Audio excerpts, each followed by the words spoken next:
প্রতিটা মুহূর্তে আমাদের নিজেদের জীবন ডিসাইড করে চলেছি যে আমাদের জীবন কীরকম হওয়া উচিত, খুশির হওয়া উচিত নাকি অপোজিট। তো আমরা প্রতিটা মুহূর্তে আমরা আমাদের এনভায়রনমেন্ট তৈরি করছি সেই রকমভাবে, ঠিক আমরা যে জিনিসটা জীবনে চাই। তো আমরা যদি চাই যে আমরা সবথেকে খুশি থাকবো, তাহলে কিন্তু আমরা সেই এনভায়রনমেন্টেই থাকা পছন্দ করি। নিজেকে ডিসাইড করতে হবে আপনাকে, আপনি কোন এনভায়রনমেন্টে থাকতে চান, positive environment otherwise negative environment. তো পজিটিভ এনভায়রনমেন্টে যদি আপনি থাকেন তাহলে আপনি কী কী পাবেন, হ্যাপিনেস, গ্রোথ, সাকসেস, এই জিনিসগুলো আপনি পাবেন। যতই আপনি এনভায়রনমেন্ট যদি আপনি ঠিকঠাকভাবে চুজ না করেন, তাহলে কী হবে, যতই আপনি অ্যাফার্মেশন করুন, যতই আপনি জার্নালিং করুন, যতই আপনি মেডিটেশন করুন, তারপরেও কিন্তু আপনার জীবন ডিস্ট্রয়ের দিকে এগোবে। বিকজ আপনার এনভায়রনমেন্টটাই আপনি চুজ করেছেন নেগেটিভ, সারাদিন নেগেটিভ থাকছেন, আর একটা সার্টেন টাইমে আপনি হয়তো মেডিটেশন করছেন, but that is not impactful.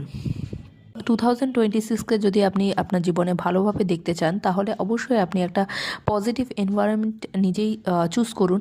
সেসব মানুষদের থেকে দূরে থাকুন যারা আপনাকে প্রচণ্ড পরিমাণে ফিয়ার, ফেলিওর এইসব নিয়ে আলোচনা করছে, আপনার সামনে গসিপ এসব নিয়ে আলোচনা করছে। নেগেটিভ পিপলদের থেকে আপনি দূরে থাকুন, নিজে একান্তে থাকুন।